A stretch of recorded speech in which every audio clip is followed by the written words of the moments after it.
How long have you been cleaning it up? And tell me about, this. You were saying this is just a portion of what's here.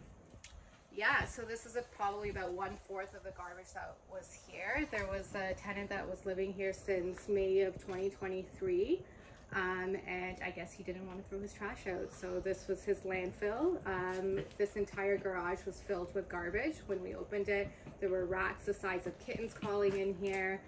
Bags were ripped apart. There were mattresses. There was food. You name it. Anything that you would have in your household trash was basically living here for over a year. And it just caused a lot of damage in the space. How long did it take you to clean this up? So I had help, thankfully. I was able to get some help, get this cleaned up. It took us at least 3 days with maybe 4 or 5 people.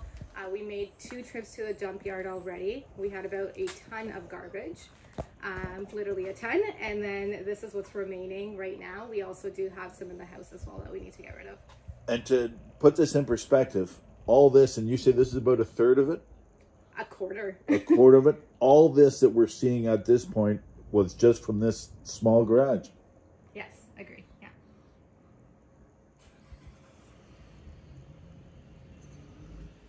How much, and I don't know this stuff, how much does it cost to take it to the dumper? And like, as I say, I'm hitting you with questions that you may not realize, but I mean, like, does it cost a lot for the dump? Yeah, so you have to rent a trailer, you have to rent a truck, you also have to get someone to throw it in. Dumping fees, I believe it's about $130 per dump. So, you know, depending on your trailer cost, your truck cost, plus the help that you're hiring, and then getting rid of this, you can have like $600 easily to throw this out.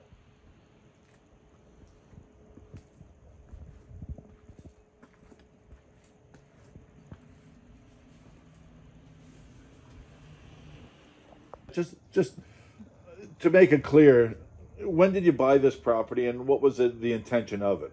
Yeah, so I bought it back in, I'd say 2020, 2021. And the intention was purely as an investment property. This is my retirement property. People invest in other things. I decided to take the chance and take the risk and invest in a rental home.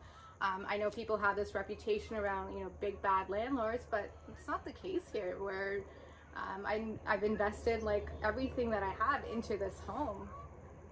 And you're single income? Single income. I work, so you know, for me, this has been a huge loss in the long run.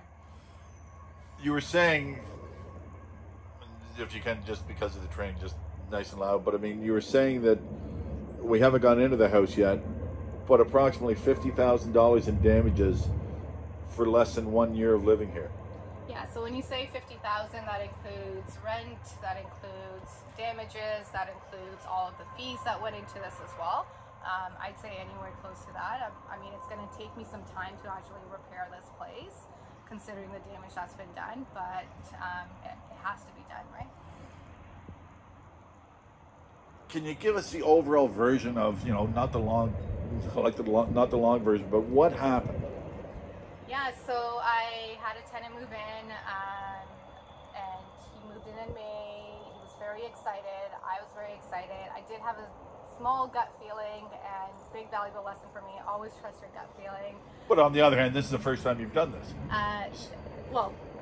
Okay, all right. So I had rented it to other families before, and it worked out fine. This was, I think he would have been the 3rd tenant in the property. And long story short, he just didn't pay rent after maybe up till July, and after July, I didn't get a single penny from him. There was one excuse after another. So that was May, June, July. Yeah, there was one excuse after another. He, you know, had some injuries. I was very understanding of those injuries. I tried to work with him, but eventually it comes to a point where, you know, I can't afford to have someone be living in my home for free. I have bills to pay as well. I have a mortgage to pay as well. So you went to the tribunal. And when did that start? When did that process start? That started about August. Yeah, that started back in August. We had a couple of hearings in between. December 21st was the last one, where we had actually filed an L3 form where the landlord and tenant had actually come to an agreement for eviction. So that date was agreed for February 20th with cash for keys. As a person that's never been through this process, you've got thousands upon thousands of dollars worth of damage with cleanup, with everything else that you do. Have you ever been through that process before? No, first time. Explain what the end result is, like on that, the cash for keys. Yeah, so the cash for keys is essentially if you want to speed up the process or you just want clear cut everything done, is you give cash to the tenant for keys in return. So for this specific case, we did $4,000 cash for keys. He hasn't paid rent since July. And when was the eviction? Like, when did this come about? This is in December. So December. So this is, you've been working on cleaning this up since December. Yeah. So December it comes out like this. But for July till December, no money. And you had to end up paying him $4,000 to get your keys back. One would think I'm crazy, but that is what happened. It happens all the time. I will say that there are some homes that are even worse than this, from what what people have shared with me and from what I've seen as well. But you know what? I'm just happy to get my home back at the end of the day. So I'm happy it's back. It's in my hands. I can move forward with this. My whole goal for this was just to really create awareness for landlords when they're investing in homes, to ensure do your due diligence, do your background checks, do all your social media checks, whatever you can. Ask even, I don't know the legalities around this, but if you can ask for previous rent confirmations, bank deposits for previous homes they've lived in, ask for it. Because I'm sorry, I know it's hard, it's tough for tenants out there as well, but it's really hard for landlords right now, especially when not all of us are just big bad landlords, where these are investment homes. We've worked hard for our money. Yeah. What was it like when you walked in here and saw this? My jaw dropped. No, it was upsetting, because this is my home at the end of the day, right? It was sad to see the state that it was left in. I don't know you, but it seems like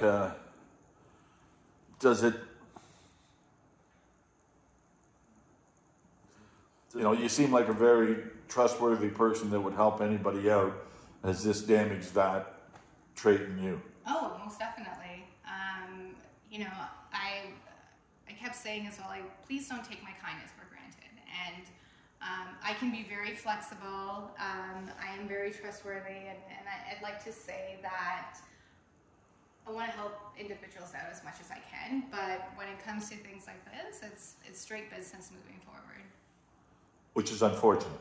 Which is very unfortunate. For both. Yeah. Because there could be the greatest person in the world that needs a helping hand. Yeah. Yet, burned me once, and it's costing you thousands of dollars, and it's, yeah. Yeah. What about the tribunal part of it? Was that frustrating as well to deal with? Yes.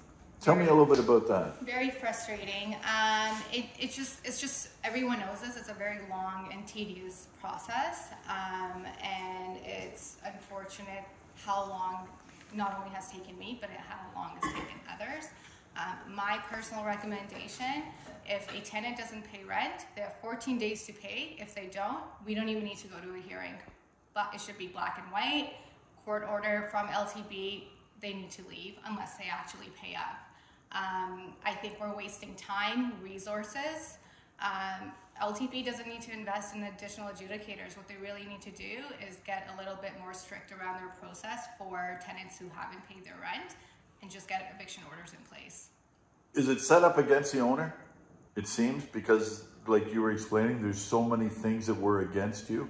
I wouldn't say it's set up against the owner. I think it is there to protect, from what I've heard, the landlord and tenant. In my scenario, unfortunately, it took way too long from the landlord perspective. But I do think there needs to be changes made. Like, either get more adjudicators or change your entire process. A tenant not paying rent is very black and white. They need to leave or pay up. Easy as that. Yeah. Your post has reached far and wide. You've contacted you've contacted a number of people, like provincially, etc. Response? This was very unexpected. I didn't expect it to get such a far reach.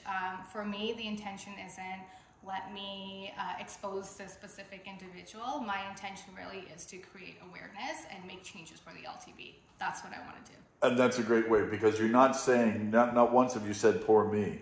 Yeah. It's you just want to put it out there, yeah, to warn people. Yeah. And I think there needs to be major changes made to the LTB board. I'm not the only person in this situation. There's many landlords. You can go online, find tons of videos online. I'm not alone in this. That's a fact. And I think the other piece is we need to make changes, especially when things are very crystal clear in terms of what the next steps are. Why are we wasting time? Why are we wasting money and having these hearings, having adjudicators make decisions when it's pretty clear what needs to be done? Is it the ultimate insult, the keys for cash? Because to me, that would be the ultimate insult, because it could have went on longer if you didn't accept that. Could it have? Like, it could have went on longer if you didn't have to pay him, or if you didn't have to accept the deal to pay him $4,000 for your keys to your house where rent hasn't been paid in months. Is that the ultimate insult? Yeah, I mean, it's pretty insulting. I will admit to that, because it makes you feel like you did something wrong. That I, the landlord, is having to pay the tenant because it was something that I could have done differently. That's not the case, but hey, if it's giving me peace of mind to move forward with my life, I was willing to do it and just cut my loss and move forward.